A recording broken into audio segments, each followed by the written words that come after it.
El primer problema de la policía es que tan solo son seres humanos. No pueden saberlo todo. Por ejemplo, cuando se enfrentan con versiones opuestas de un mismo hecho, no pueden saber quién les está diciendo realmente la verdad. Y como solo son humanos, los oficiales, al igual que todos nosotros, no quieren pasar la vergüenza de admitir que cometieron algún tipo de error, especialmente si se trata de un asunto tan serio que podría ocasionar una demanda en su contra. Y es que ni siquiera les gusta admitirlo a sí mismos, y es por eso que los oficiales, al igual que los demás seres humanos, están sujetos a un poderoso fenómeno que los psicólogos llaman sesgo de confirmación. Esto significa que después de que hayan llegado a una conclusión, especialmente si es una conclusión que han anunciado públicamente, es muy difícil para ellos admitir que tal vez hayan cometido un terrible error.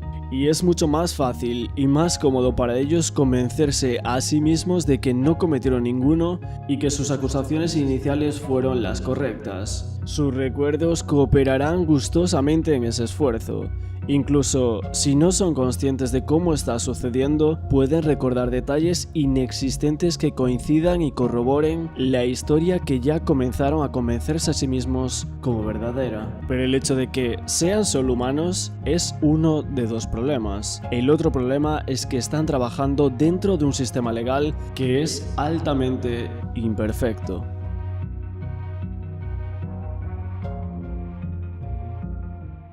La trágica muerte de Lucía Vivar conmocionó en 2017 a todo un país. La pequeña de 3 años desaparecía la noche del 26 de julio cuando estaba jugando con sus primos en la terraza del bar La Estación en Pizarra, en la provincia de Málaga. Cuando sus padres salieron para buscarla en torno a las 11:30 de la noche, no la encontraban. Según la disparatada versión oficial, la pequeña caminó desorientada 4 kilómetros hasta que se quedó dormida en la vía del tren, y que el desenlace fue un fatal accidente. En el día de hoy, para este reportaje, vamos a contar con Miriam Moya, experta forense que está trabajando y estudiando este caso. Miriam comenta en una entrevista realizada para nuestro canal que la evidencia forense 100% indica que lo de la pequeña Lucía Vivar no fue un accidente. Y bueno, Lucía Vivar es un caso que francamente es tan terrible, obviamente por el desenlace que tiene de la muerte de una niña de 3 años, pero es tan injusto porque a día de hoy no se ha hecho justicia la que realmente se debería haber hecho y haber encontrado al culpable o los culpables, eso por ahí. Para ti el caso de Lucía Vivar no es un accidente. No, absolutamente 100% la evidencia forense te dice que no es un accidente. 100%. 100%. ¿Por qué? Porque cuando tú ves la escena, o sea, yo te la puedo explicar en el sentido de, tú ves una escena y has reconstruido tantos accidentes, sabes perfectamente que esto no es un accidente. ¿Por qué? Porque tienes una trayectoria, los cuerpos tienen una trayectoria, eso solamente lo dice la ley física, ¿no? Las leyes del movimiento, la dinámica, y no hay trayectoria. Encuentran un cuerpo a 4 kilómetros 280 metros de donde desaparece, ¿sí? En la caja de la vía, entre los rieles de la vía del tren. Está tumbada, acostada, no tiene ningún rastro, los zapatos puestos, la ropa puesta, ningún desgarro, solamente tiene un traumatismo cráneoencefálico en su parte posterior izquierda y un poquito de sangre debajo de esa cabeza. 95 centímetros de talla, 11 kilos de peso, y te golpea un tren de 131 toneladas y media, 80 kilómetros por hora. Pero eso, ¿quién se lo cree? Es que no tienes que ser experto forense en nada. O sea, solo utilizar el sentido común. Entonces esa escena es, bueno, es obviamente un homicidio disfrazado de accidente. También en este reportaje vamos a contar con la participación de un detective privado de la familia de Lucía Vivar, que presentábamos en nuestra entrevista bajo el seudónimo de Daniel. Lo primero, ¿por qué no podemos saber quién eres? Bueno, pues el motivo es simplemente la discreción y tener en cuenta que ahora mismo se están realizando gestiones informativas sobre el asunto todavía. en las cuales estoy participando como amigo de la familia y, bueno, pues estamos haciendo gestiones informativas, como te digo, sobre el terreno y no aporta nada el tema de que de momento se conozca la identidad de los participantes en esas gestiones. Ok. Pero tú eres un detective privado, o sea, y también eres criminólogo. Sí, yo tengo ambas titulaciones, experto en criminalidad y seguridad pública y privada y detective privado. Claro. ¿Y cuándo y cómo empezaste tú en la investigación del caso de la pequeña Lucía Vivar? Pues mira, yo concretamente tomo contacto con la familia a través de un conocido común, casi año y medio, casi 2 años después de que ocurriera lo hecho. Es decir, que llevo trabajando en el asunto desde ahora va a ser unos 4 años. Según varios investigadores particulares, el caso de Lucía Vivar tuvo al menos 10 errores que vamos a comentar por aquí en este reportaje y sus fatales consecuencias. El primer error es que la Guardia Civil contacta directamente o a través de vigilantes de seguridad de Adif con el Centro de Control de Sevilla a la 1 de la mañana para que revise las cámaras de la estación de Pizarra de 10:30 a 11:30. Es decir, se ordena buscar en una franja horaria en la que Lucía aún no había desaparecido, ya que lo hizo más tarde de las 11:30. Y luego se supo que cuando Lucía pasa por delante de la cámara eran concretamente las 11:34, cuando la revisión de las cámaras era de 10:30 a 11:30. La primera y fundamental consecuencia de este error es que nadie visualiza el momento en el que Lucía es detectada por las cámaras hasta varios días después, por lo que no hay posibilidad de reacción en tiempo real. La segunda es que no se busca en la dirección correcta ni por la vía del tren de forma ordenada y exhaustiva, ya que no se ve durante toda la búsqueda esas imágenes donde aparece Lucía. Y la tercera es que si se hubiese buscado a la hora correcta, se habría detectado a Lucía probablemente, se habría recorrido la vía entre Pizarra y Álora, si hubiese llegado al punto donde apareció la niña antes de que pasara el tren. Pero, ¿estaría allí Lucía? El segundo error es que el capitán jefe de la policía de Coín se incorpora a la zona sobre las 3 de la mañana, más de 3 horas después de la desaparición de Lucía, y este asume directamente el mando de las operaciones. Ante la petición de los padres de Lucía de que se aumente el número de efectivos de la Guardia Civil y haciéndole saber al capitán de su temor a que su hija hubiese sido raptada, este les pide que no creen alarma social. Esto nos lleva a los años 90 con el caso Alcácer, donde José Luis Corcuera, ministro de Interior, le decía a Fernando García Mediano, el padre de Miriam, váyase a casa a llorar a su hija. Según este segundo error, se dice que no se incrementa el número de unidades de la Guardia Civil que se encontraban de servicio en localidades cercanas que estaban disponibles de forma casi inmediata para sumarse a la búsqueda. Tampoco se da orden a ninguna unidad de la Guardia Civil que recorra la vía entre la estación de Pizarra y al menos las estaciones más cercanas de la Aljaima y de Cártama y también la de Álora. Y tampoco se establecen controles de carretera en las cercanías ya que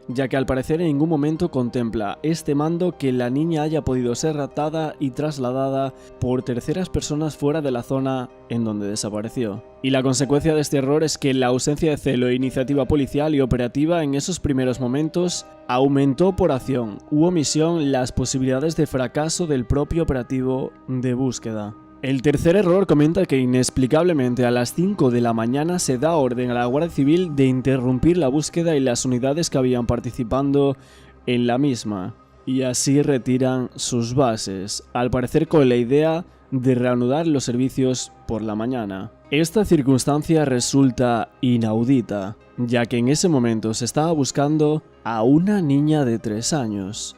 Concretamente se está buscando a una pequeña de 3 años, pues salvo que hubiera unas condiciones climatológicas terribles o hubiera peligro para terceros o hubiera peligro para la propia fuerza actuante, no cabe en cabeza humana que esta búsqueda así como así se paralice a espera de no sabemos qué. O sea, pero no se sabe el por qué, o sea, no dieron ninguna explicación a eso.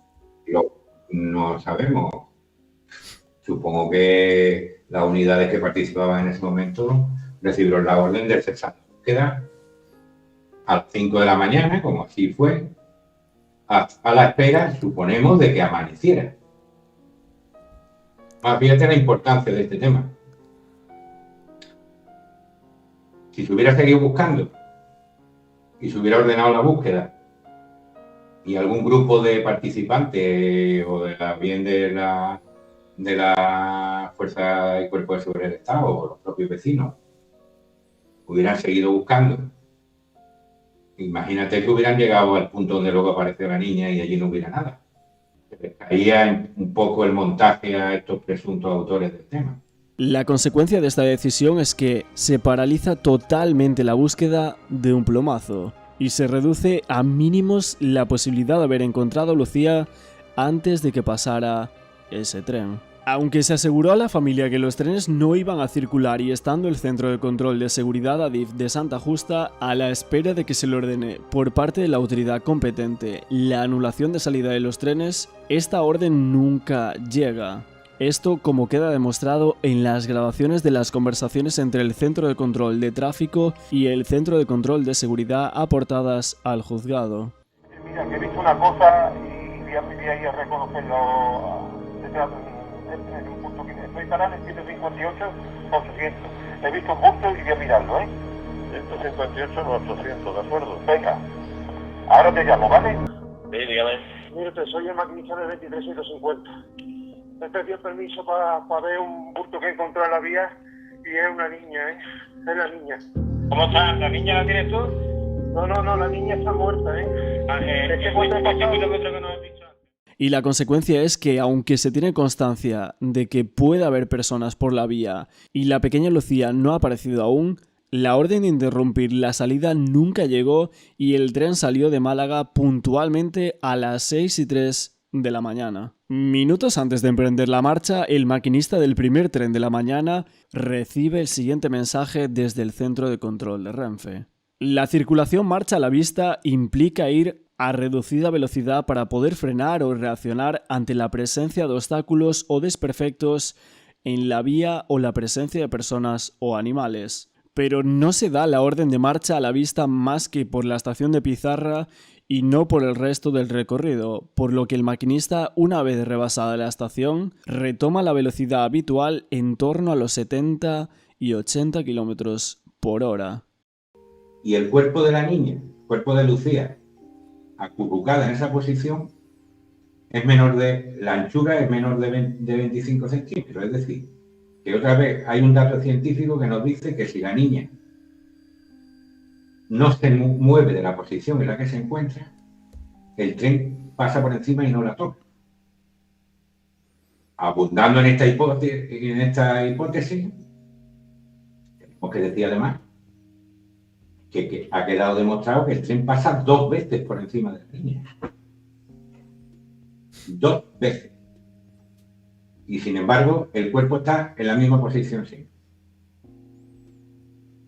Solo hay que ver un poco cuáles son los efectos de atropello y arrollamiento de personas y animales en cualquier tren, y ninguno de ellos va a aparecer en una postura de defensa acurrucada después de haber recibido un golpe.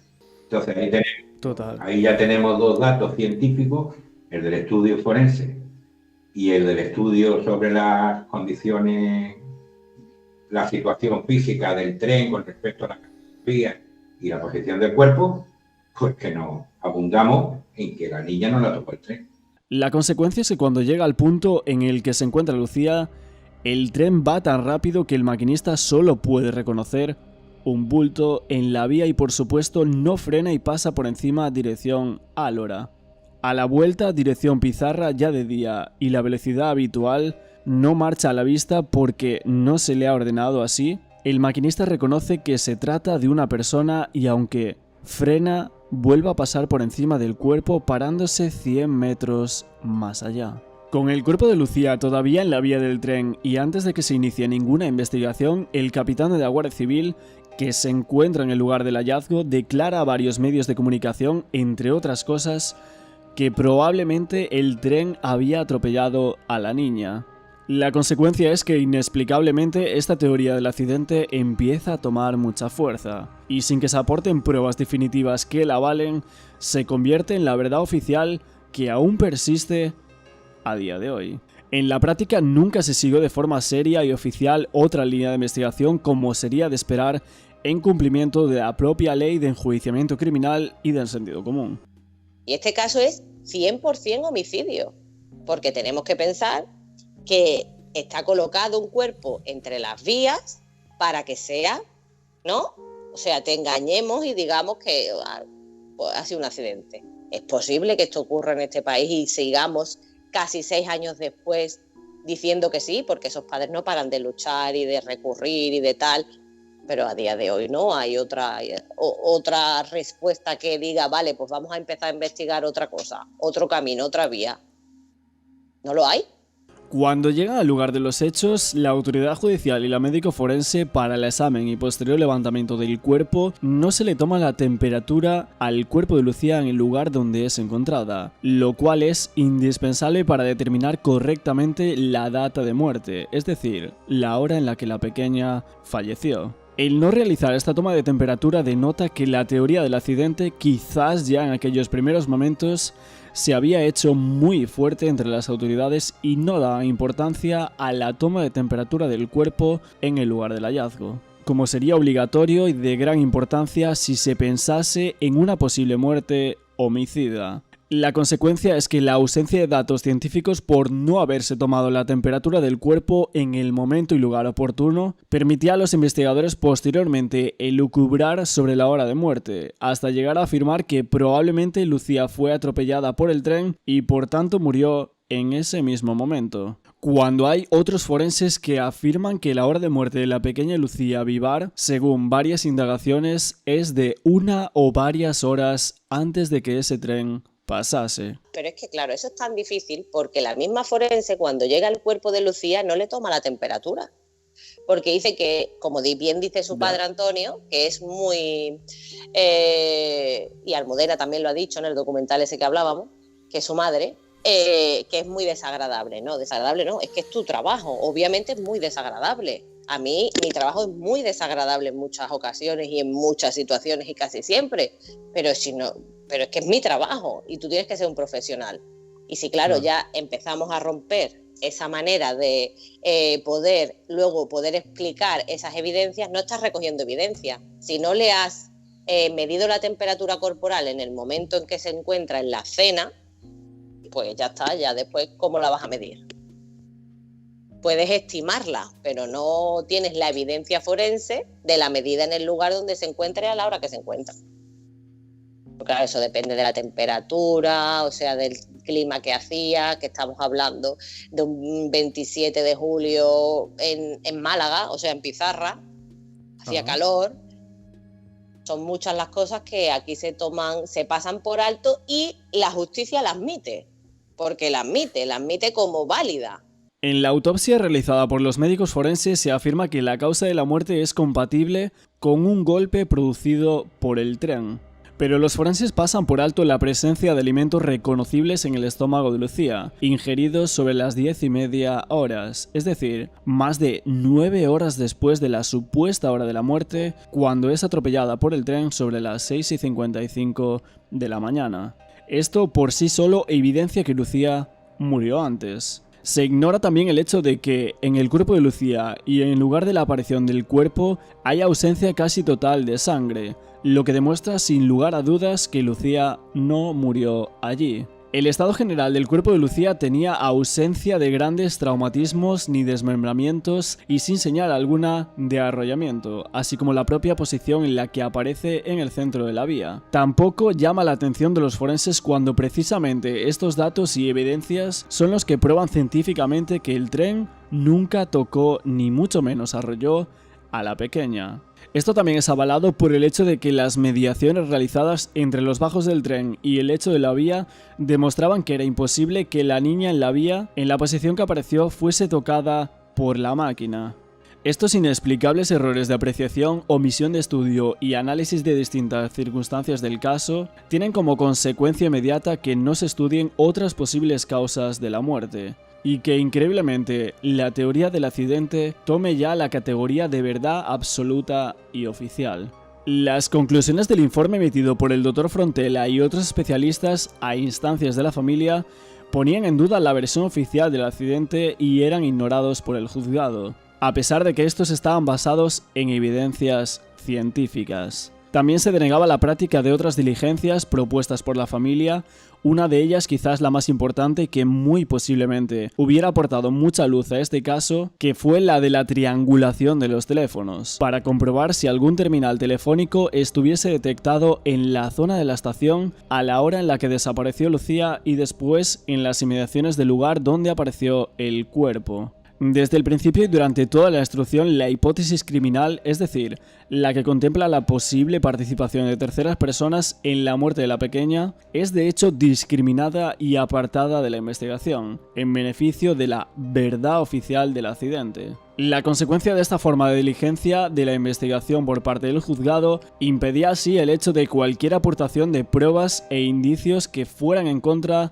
de la teoría oficial. Y el décimo y seguramente no el último error es que en junio del año 2018 el juzgado de instrucción número 10 acordaba el archivo provisional y más tarde el definitivo de la causa por la muerte de Lucía Vivar. En el auto se afirmaba que no existían indicios de que en la desaparición de la menor y en la muerte de la misma hubieran intervenido terceras personas, y en otra parte del auto se afirmaba también que no era posible dar una explicación de cómo pudo llegar la menor al lugar del fallecimiento, si fue andando por las vías del tren o bien de otra forma. Pero lo cierto es que no existía indicio alguno de que terceras personas la hubieran llevado allí. Como consecuencia directa e inmediata del auto cesan las pesquisas, investigaciones y diligencias por parte del juzgado y policía judicial. A partir de ese momento queda la familia sin el auxilio de las autoridades. Y varios años después es la familia por sus propios medios, con la ayuda de profesionales independientes y con el apoyo de centenares si no miles de personas, la que sigue luchando por esclarecer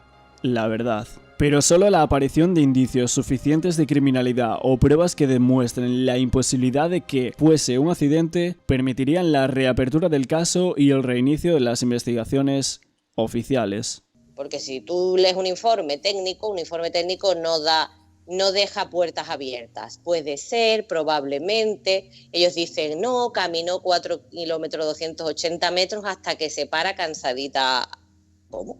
O sea, ¿cómo puede ser? Entonces, ¿qué evidencia forense? No, esa es tu idea que me estás plasmando en el informe porque no encuentras otra evidencia. Y esto es lo único que ha pasado aquí. Claro, también es que eso de que la niña hizo ese arduo recorrido...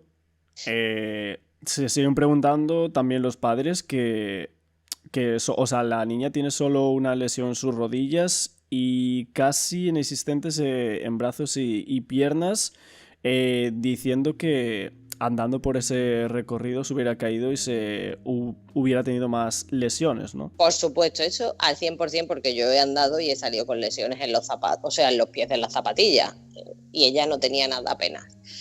Lo que la sitúa en la vía y por lo que la sitúa la fuerza instructora es porque ella tiene grasa compatible con la vía. Sabes que, bueno, todo se engrasa para que los rieles pase bien y tal, y tiene unas máquinas que también lanza esa grasa para que, bueno, continúe, bueno, ferroviariamente perfecto la circulación. Pero eso es lo único que te dice, que sí estaba en las vías, claro, si es que las has visto en las cámaras, cómo iba hacia las vías del tren. Eso no quiere decir que haya recorrido 4 kilómetros 280 metros, sola y de noche, con una luna casi nueva, porque 3 días antes hubo luna nueva. Es que era inexistente, es que no había luz. Es que si tú lo caminas, aquello da realmente miedo a una persona adulta. ¿Cómo va a caminar una niña cuando sabe? Pues los niños son niños, pero no son tontos. Tiene 3 años, pero sabe que sus padres iban en dirección contraria. ¿Cómo es posible que camine sola 4 kilómetros 280 metros hacia la oscuridad? Pues es que... ¿Tú lo probaste? O sea, el hacer lo que es el camino, ese recorrido. Sí, además tenemos dentro de la instrucción En las casas colindantes, una a 300 metros, la cual escuchó ruidos. Otra también escuchó ruidos. Saltó la alarma del coche. Estamos hablando de a 300 metros donde aparece el cuerpo de Lucía, sobre las 5 de la mañana. Y que quede claro que donde aparece el cuerpo te tienes que conocer muy bien la zona, ser de Pizarra, de allí. ¿Por qué? Porque es el único lugar donde hay una explanada y una carretera, un camino que baja hacia la vía del tren y otro por aquí, uno a la derecha y otro a la izquierda. Pero O sea, es un camino fácil para salir, ¿no? O sea, para y escapar, entrar, por así decirlo. exactamente, entrar, soltar un cuerpo, irse. Es perfecto. Es que salía como informaciones de que ningún vecino reconocía haber visto ni escuchado nada, salvo una mujer que a las 5 de la madrugada dice y asegura que escuchó oír ruidos extraños como cuando alguien pisa una botella de plástico, y aparte que la alarma de su coche comenzó a sonar y que los perros se pusieron a ladrar. Sí, hay varios, no es solo ese uno de los casos en el que intervienen posibles testigos de cosas extrañas. Concretamente al que tú te refieres, es una familia que vive a unos 400 metros del lugar donde apareció Lucía, en un lugar cercano a la vía, y sí que aquella noche calurosa están con las ventanas abiertas, aunque están durmiendo, y en un momento dado, en torno a las 5 de la mañana, una cosa así, escuchan un ruido, llegan a escuchar incluso una voz ronca y les salta la alarma de su vehículo, no sabemos por qué, y ya está. Y lo que pasa es que no le da mayor importancia y es al día siguiente cuando caen en la cuenta de conocer lo que ha pasado, que pudiera tener algún tipo de relación con lo hecho. Esta familia declara la Guardia Civil y esto lo tiene la Guardia Civil. Bueno, lo tiene juzgado, como tiene que ser, porque se le toma declaración en los primeros momentos. Hay más casos.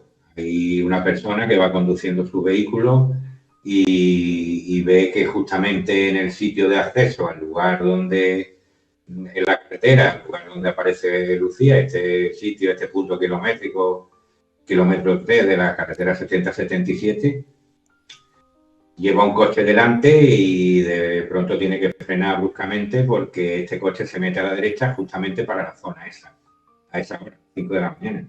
Incluso le dice a la Guardia Civil cuál es el modelo del vehículo. Posteriormente, incluso, esta persona cree reconocer ese vehículo en la zona. En esta charla con el detective mencionamos varias veces el tema del chupete de la pequeña, ya que era una de las cosas que nunca quedaba clara por la prensa y los medios qué es lo que había pasado con ese chupete. O sea, ¿cuándo aparece el chupete de la niña? Y, o sea, ¿en realidad llevaban como bastante rato buscándola o fue casi al inicio que se encuentra ese chupete? Pues mira, se ha constatado que el chupete lo encuentra una persona aproximadamente 45 minutos después de que la niña desapareciera y se iniciara la búsqueda. 45 metros después. Y aparece debajo de un banco de la estación, en la parte del andén, en un lugar perfectamente visible. Y aquí tenemos que tener en cuenta una particularidad, que está constatada también. Que cuando aparece ese chupete ahí, 45 minutos después, que lo ve una persona que se acaba de incorporar a la búsqueda, por ahí han pasado ya, pues, varias decenas de personas en ambas direcciones buscando a la niña, porque está a escasos metros del mar. Y nadie lo ha visto. Y ahora llega este hombre, pasa por allí la primera vez, y algo que no han visto decenas de personas estando por allí cerca y pasando por allí, él sí lo ve. Aparte hay otro dato muy concreto, también constatado, y es que justo al lado del banco donde aparece el chupete hay una máquina expendedora de billetes que tenía una corredera basada y que minutos antes se habían concentrado allí los familiares y varias personas intentando echar abajo esa corredera para ver si la niña de alguna manera es que se había metido allí dentro. Claro, y la habían forzado, ¿no? Incluso. Claro, estaban forzándola con idea, pero que esto está a medio metro del banco. Que no, o sea, no estaba como muy claro dónde se encontró el chupete, o algunas noticias decían que alguien lo había encontrado el perro, otro que lo había encontrado la madre. ¿Qué pasó realmente con el chupete o dónde estaba? Pues te explico. Sabemos que el bar de la estación, ¿no? Está delante, donde tienen los veladores, las mesas, las sillas, y detrás es justo la estación, ¿no? El bar es como la caseta que separa la parte de delante donde se sientan a la parte de atrás, que es la estación, que tiene acceso directo. Vale. Bueno, pues tú cuando entras en el lado de la estación, justo por delante de lo que es el bar de la estación, donde ellos estaban sentados aquella fatídica noche, tienes un banco. A ver, te sitúo. Si Lucía se le ve en el vídeo correr hacia la izquierda, que es hacia la vía del tren y hacia la oscuridad, este banco está hacia la derecha. Y hay un banco y al lado una máquina expendedora de billetes, la cual tenía una cancela de estas que se cierra, porque ya era ya estaba cerrado, ya no iban a pasar trenes y demás, y aquello se cerró, y tenía como una especie de persiana de esta metálica, la cual estaba cerrada, que de hecho ellos buscaron por allí. Cuando ella desaparece sobre las 23:30, aparece en el vídeo a las 23:34, y ellos corren y buscan, ¿no?, el dispositivo, su familia, ellos, porque después hubo cientos de personas buscando, justo en ese banco que está a esa derecha, y justo en esa máquina que te digo que está pegado el banco, incluso lo levantaron, lo forzaron, para ver si la niña hubiera entrado por ahí, estaba allí escondida o cualquier cosa. Porque claro, esa persiana podía haberse cerrado después de que la niña pasara, es que no lo sabemos. Entonces ellos la intentaron forzar y no vieron en ningún momento el chupete. El chupete lo encuentra casualmente, que como siempre digo, yo no creo en las casualidades, no por implicar a la persona que lo encuentra, sino porque el chupete casualmente es colocado allí, justo en el lado contrario a donde corre Lucía, que corre en la otra dirección. Y, o sea, la persona que encontró ese chupete, ¿se investigó a ese señor o se supo quién era? Bueno, la persona que encontró el chupete es una persona que reside en el extranjero, pero tiene casa allí. De hecho, se une a la búsqueda porque llega a su casa, que está a escasos metros de la estación, y ve el revuelo y se pone a participar y a ayudar.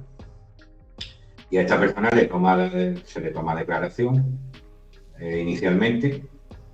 Creo que ya estaba en el extranjero y se le hace una videoconferencia o algo así, pero queda constancia judicial de la misma. Y posteriormente, amigos de la familia se han entrevistado con él y, bueno, mantiene la misma versión. Está por la zona y en un momento dado, cuando no ve a nadie cerca, tira el chupete al suelo. Y el primero que pasa por allí es la persona que lo encuentra. Puede ser. Y podría ser, o una hipótesis que se maneja es que hubiera presunta participación de dos personas. Claro, en este caso concreto, si esto fuera verdad, esta hipótesis en la que estamos planteando, alguien tendría que estar con la niña. Si hay otra persona que llega allí, participa en la búsqueda, tanto de las gestiones, para ver lo que se puede hacer, y tira el chupete, pues ya estamos hablando de dos personas. Y otra de las cosas que le preguntábamos al detective de la familia, que una persona en los comentarios de nuestro canal se preguntaba si había algún otro caso de muerte extraña en la zona o alrededores de donde sucedió lo de Lucía. También te quería preguntar si se investigó si había registros de algún otro caso de desaparición de menores por esa zona o alrededores, o aparición de niños o adolescentes que aparecieran en extrañas circunstancias en ese pueblo o alrededores. ¿Se tiene constancia de algo así?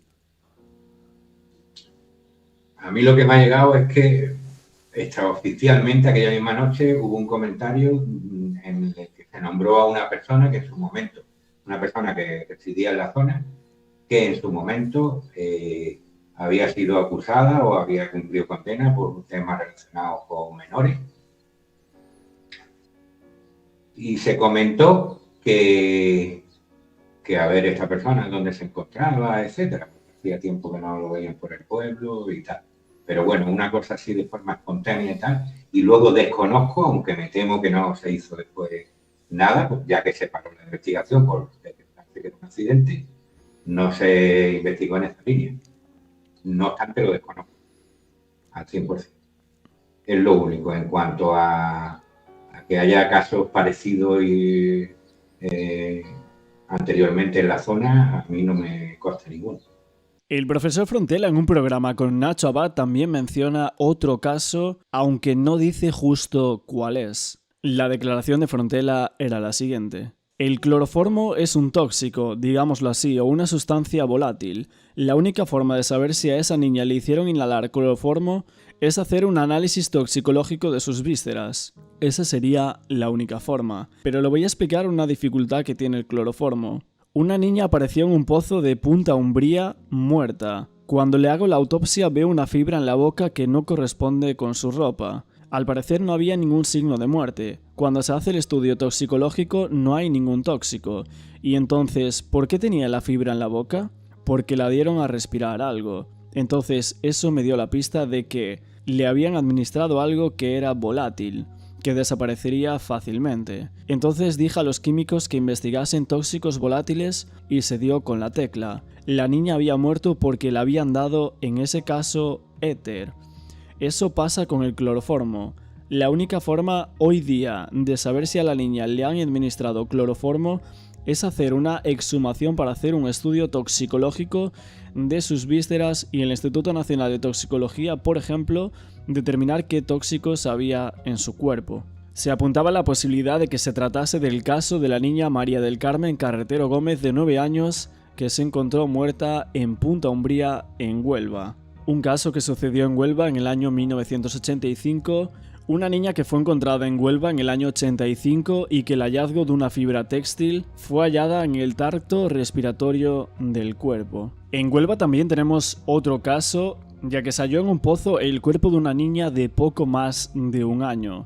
El cuerpo de esa niña de algo más de 1 año había sido encontrado por unos muchachos en un pozo situado en la carretera de Ayamonto a Villablanca, en Huelva.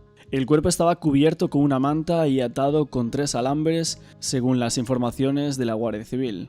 Por el crimen de esta niña en Huelva fueron detenidos 3 personas. 3 personas que habían sido detenidas en una ciudad alemana. Siguiendo con el tema de Huelva, hubo 2 niñas desaparecidas y posteriormente encontradas sin vida. Como decíamos, María del Carmen Carretero apareció sin vida en noviembre del año 1985 en Punta Umbría, y el cuerpo de Ana María Jerez Cano fue hallado en abril del año 1991. En plena celebración del carnaval, desaparecía sin dejar rastro el 16 de febrero de 1991 otra niña llamada Ana María Jerez Cano, también de 9 años.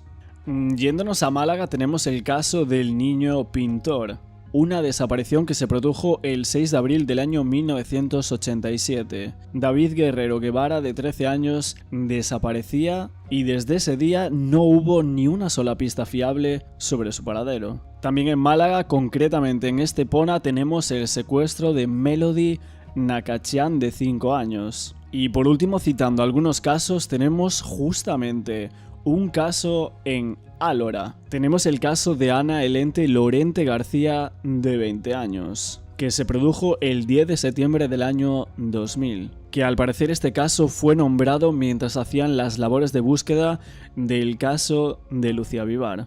Por el crimen de Ana Elena Lorente, cuyo cuerpo fue encontrado en septiembre del año 2000 entre unos cañaverales junto al río Guadalhorce, en Álora, fueron condenados a un total de 90 años de prisión, 30 para cada uno de ellos.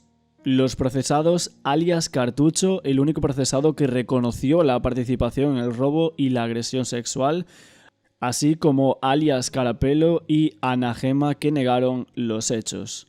Prosiguiendo con la búsqueda, he encontrado una noticia del año 2007 de que era detenido en Álora el encargado de la radio local por abuso a menores. La Guardia Civil detenía en Álora, en Málaga, a Enrique, de 64 años, que se encargaba de la radio municipal por presunto abuso, y en los medios sospechaban que podría haber abuso de al menos 8 niñas de entre 8 y 12 años. También en el año 2006 la Fiscalía pedía 18 años para un hombre que había agredido, robado y violado a una joven en Álora. Y por aquí mi reportaje sobre el caso de la pequeña Lucía Vivar, con partes de las entrevistas que habíamos realizado a la experta forense Miriam Moya y también al detective privado de la familia de Lucía Vivar. Como siempre, muchísimas gracias a todos por visionar este contenido. No olvidéis apoyarlo con un like y compartirlo en vuestras redes sociales para que más gente se entere de estos vídeos que estamos realizando. Como siempre, en comentarios podéis dejar vuestras apreciaciones y también si hay algunas indagaciones que queréis que haga al respecto de este caso, también de otros. Y nada más, gente, nos vemos en el próximo vídeo.